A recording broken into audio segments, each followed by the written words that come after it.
Assalamualaikum warahmatullahi wabarakatuh. Perkenalkan, nama saya Ibnu Yusuf. Saya kuliah di Sekolah Tinggi Ilmu Tarbiyah atau STIT Al-Khairiyah. Di sini saya akan menjelaskan tentang pernikahan dalam Islam dan perundang-undangan. Dalam MK Pembelajaran Fikih, dosen pengampu Bapak Taufik MPD yang saya hormatin. Mudah-mudahan penjelasan kali ini bermanfaat bagi teman-teman semuanya. Di sini kita akan membahas tentang pernikahan dalam Islam dan dalam perundang-undangan. Nah, di sini ada kompetensi inti yang harus kita ketahui, kompetensi sikap spiritual, sosial, maupun pengetahuan dan keterampilan. Di sini juga ada kompetensi dasar, yaitu menghayati hikmah dari ketentuan Islam tentang pernikahan. Nah, materi ini tercantum pada materi kelas 11 MA. Ya, di sini ada indikator pembelajarannya.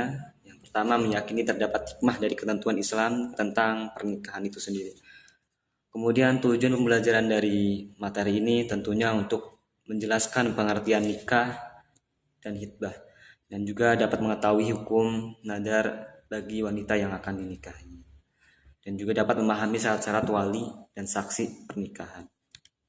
Di sini ada konsep peta konsep dari materi pernikahan di sini.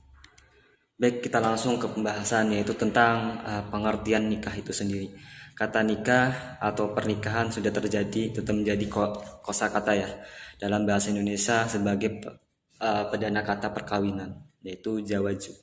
Pernikahan adalah suatu akad ya, yang mana menghalalkan pergaulan antara seorang laki-laki dan juga seorang perempuan yang bukan mahramnya, sehingga melahirkan hak dan kewajiban di antara keduanya dengan menggunakan lafaz ijab qabul. Kemudian hukum pernikahan itu sendiri dibagi menjadi 5. Yang pertama hukumnya mubah. Nah, kenapa hukumnya mubah? Di sini pernikahan adalah mubah. Asal hukumnya mubah karena hukum ini berlaku bagi seseorang yang tidak terdesak oleh alasan-alasan tertentu yang mewajibkan seseorang itu untuk menikah. Nah, kemudian hukum yang kedua yaitu hukumnya sunnah. Di sini hukumnya sunnah karena bagi seorang yang memiliki bekal ya untuk hidup berkeluarga, mampu secara jasmani dan rohaninya untuk berkeluarga, namun tidak khawatir dia tidak khawatir terjadinya terjerumus dalam praktek perzinahan, yaitu hukumnya sunnah.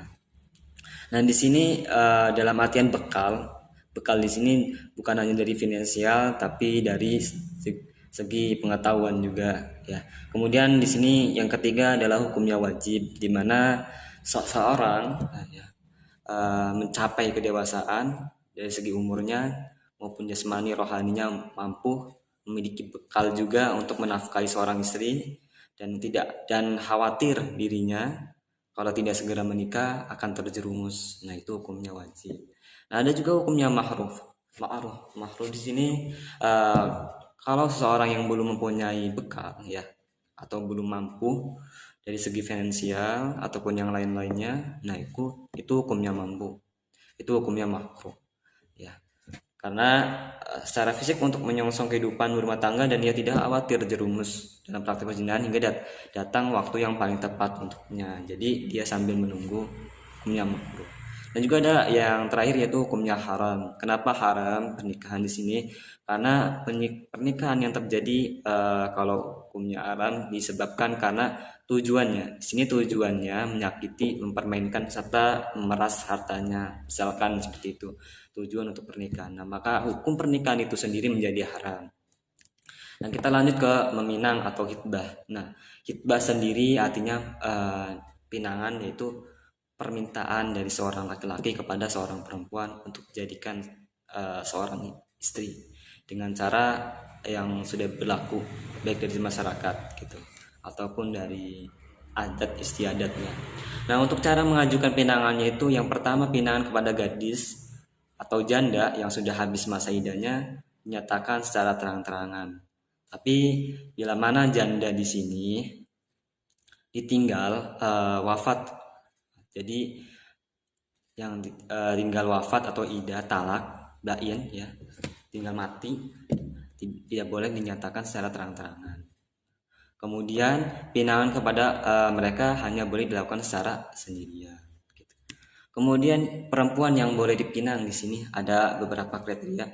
Tentunya perempuan yang bukan berstatus sebagai istri orang, tentunya ya. Jadi tentunya bukan istri orang. Yang kedua, perempuan yang tidak dalam masa idahnya. Kalau dalam masa idah tentunya tidak boleh. Nah, yang ketiga, perempuan yang belum dipinang oleh orang lain. Haram hukumnya kita meminang perempuan yang sudah dipinang oleh orang lain. Nah, yang ketiga, melihat calon istri dan suami. Ya. Jumhur ulama berpendapat melihat wajah kedua, telapak tangan juga. Dengan demikian akan dapat diketahui kehalusan tubuh dan kecantikannya. Nah, dari Abu Daud berpendapat boleh melihat seluruh tubuh, dan juga Imam Abu Hanifah memperbolehkan melihat dua telapak kaki, muka, dan telapak tangan. Ya, berbeda-beda pendapat.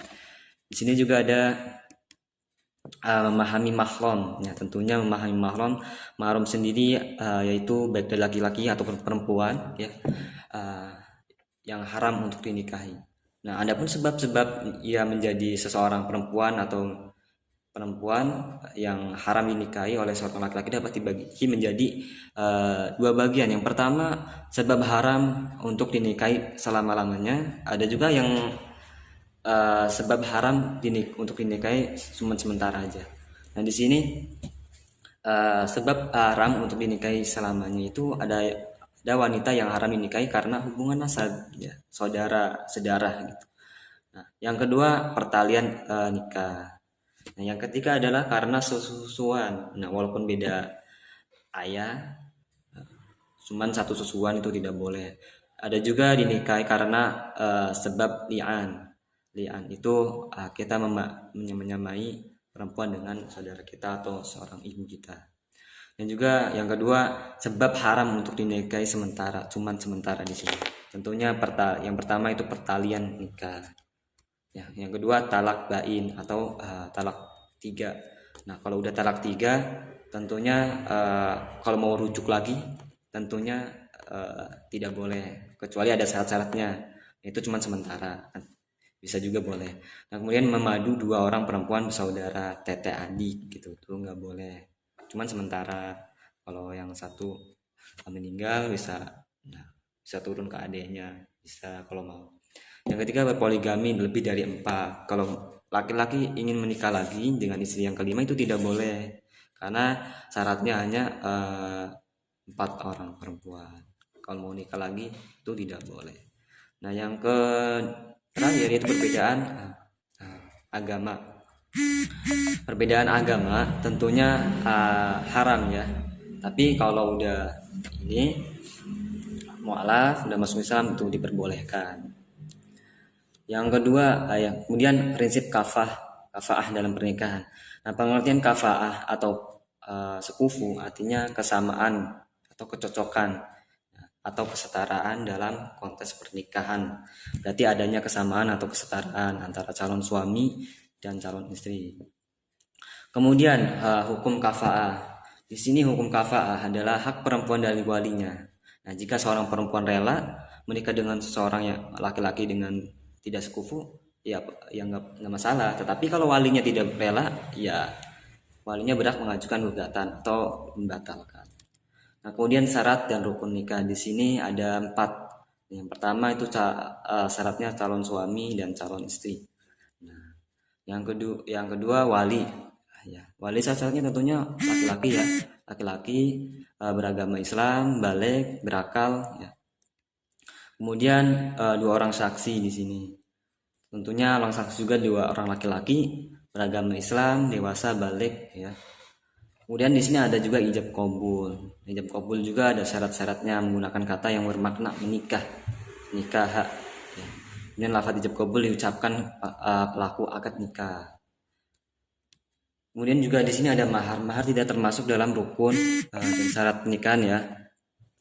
Cuman mahar itu kewajiban seorang suami kepada istri. Kenapa? Karena suatu kewajiban kepada istri karena merupakan suatu simbol penghargaan bagi seorang laki-laki terhadap calon istrinya.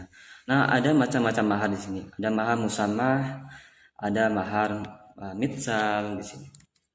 Kemudian macam-macam pernikahan terlarang.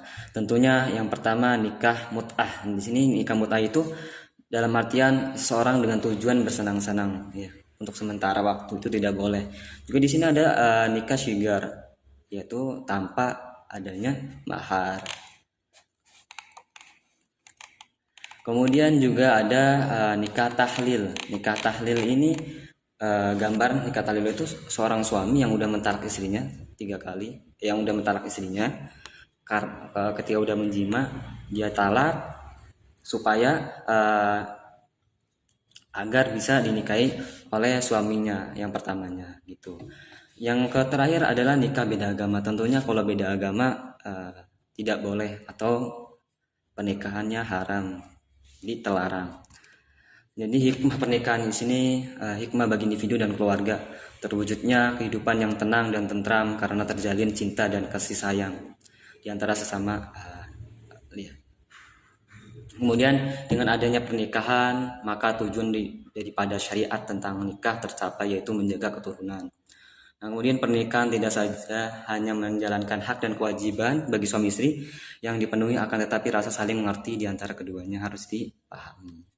Nah, kesimpulannya pernikahan adalah ikatan lahir batin yang dilaksanakan menurut syariat Islam antara laki-laki dan perempuan untuk hidup bersama dalam satu rumah tangga guna mendapatkan keturunan. Hukum asal pernikahan adalah sunnah, ya. Jadi mungkin itu saja yang bisa kami sampaikan. Kurang lebihnya mohon maaf. Bila mana ada kata-kata yang tidak pas menurut teman-teman, kami mohon maaf. Akhir kata, wassalamualaikum warahmatullahi wabarakatuh.